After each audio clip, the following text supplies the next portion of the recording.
Assalamualaikum. Pernah nggak sih Anda membayangkan ada sebuah kode rahasia yang tersembunyi di dalam ayat-ayat suci?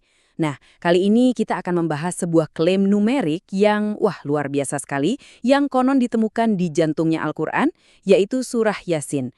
Ini adalah sebuah klaim yang menghubungkan matematika dengan kenabian dengan cara yang sangat-sangat unik.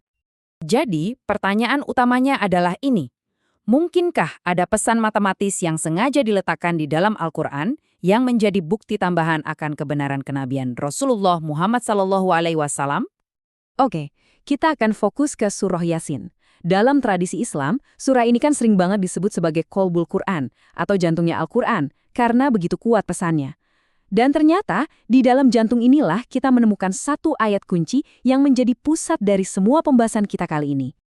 Ini dia ayatnya, ayat ketiga dari surah Yasin. Di sini, Allah Subhanahu wa Ta'ala berbicara langsung kepada Nabi Muhammad, menegaskan status beliau sebagai seorang utusan. Ini bukan sekedar kalimat biasa, ini adalah sebuah penegasan ilahi. Kalau kita terjemahkan, artinya, sesungguhnya engkau termasuk salah seorang dari rasul-rasul. Coba bayangkan, ini adalah sebuah kesaksian langsung dari Allah. Sebuah penegasan yang begitu kuat tentang misi kenabian Nabi Muhammad. Jadi, pertanyaannya, bagaimana kita bisa beralih dari sebuah ayat yang indah ini ke sebuah kode numerik? Nah, metode yang diusulkan dalam analisis ini berfokus pada sesuatu yang mendasar, huruf-huruf di dalam ayat itu sendiri. Metodenya terdiri dari dua langkah yang sangat teliti. Pertama, semua 14 huruf Arab yang membentuk ayat Innaka laminal mursalin ini dipisahkan satu persatu.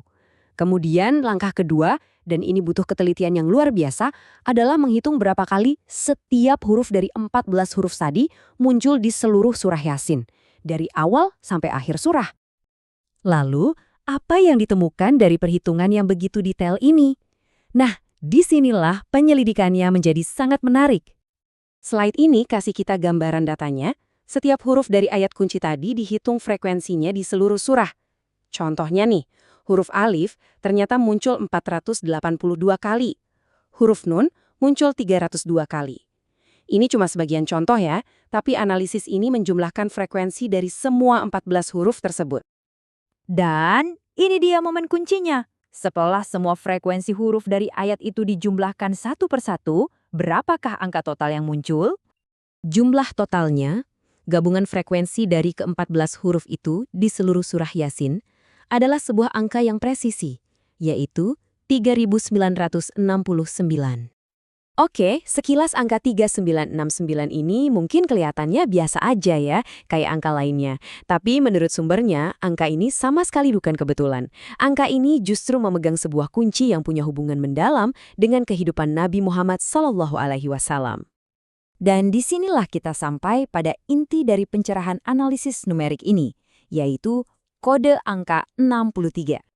Jadi, apa hubungannya 3969 dengan 63? Secara matematis, ternyata hubungannya sangat pas. Angka 3969 itu adalah hasil dari 63 dikali 63, atau 63 kuadrat. Tepat sekali, tidak kurang, tidak lebih. Lalu kenapa angka 63 ini begitu istimewa?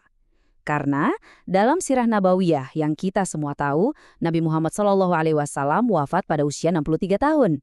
Jadi klaimnya begini, ayat yang menegaskan status kenabian beliau secara numerik terkunci dengan angka kuadrat dari usia beliau saat wafat. Ini seolah-olah seperti sebuah tanda tangan matematis ilahi yang tersembunyi di dalam teks. Tapi, tunggu dulu. Ceritanya belum selesai di situ. Sumber ini ternyata juga menyajikan bukti penguat kedua loh. Dan kali ini buktinya diambil dari keseluruhan Al-Quran, bukan cuma dari satu surah.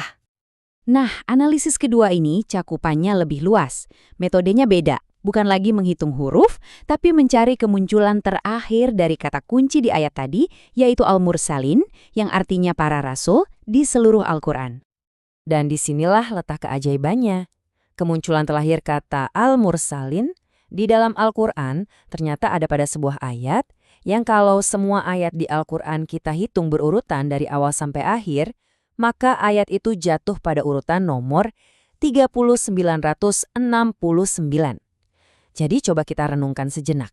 Ada dua metode yang sama sekali berbeda. Yang satu berdasarkan frekuensi huruf di satu surah, yang satu lagi berdasarkan nomor urut ayat di seluruh kitab. Tapi keduanya menunjuk ke angka yang sama persis, 3.969. Wow, jadi apa sih sebenarnya implikasi dari jalinan angka yang begitu rumit ini? Kenapa ini penting untuk kita ketahui? Inti dari klaim ini adalah bahwa presisi matematis seperti ini, di mana dua metode berbeda menghasilkan angka yang sama persis, yang kemudian terhubung langsung dengan kehidupan Nabi, rasanya melampaui kemungkinan sebuah kebetulan atau rekayasa manusia. Ini disajikan sebagai bukti adanya sebuah rancangan ilahi, sebuah tanda yang dimaksudkan untuk menginspirasi rasa takjub dan, tentunya, memperkuat iman kita. Para peneliti yang menemukan ini seringkali membingkai penemuan mereka dengan ayat Al-Quran lain yang bunyinya, "Dan katakanlah, segala puji bagi Allah, Dia akan memperlihatkan kepadamu tanda-tandanya, maka kamu akan mengetahuinya." Pada akhirnya, mau kita anggap ini sebagai bukti matematis atau sebuah kebetulan yang sangat luar biasa, klaim ini meninggalkan kita dengan sebuah pertanyaan yang sangat menarik untuk direnungkan. Apa yang bisa kita pelajari dari lapisan-lapisan numerik yang begitu rumit ini tentang sifat kitab suci dan pencarian kita akan makna di persimpangan antara iman dan akal?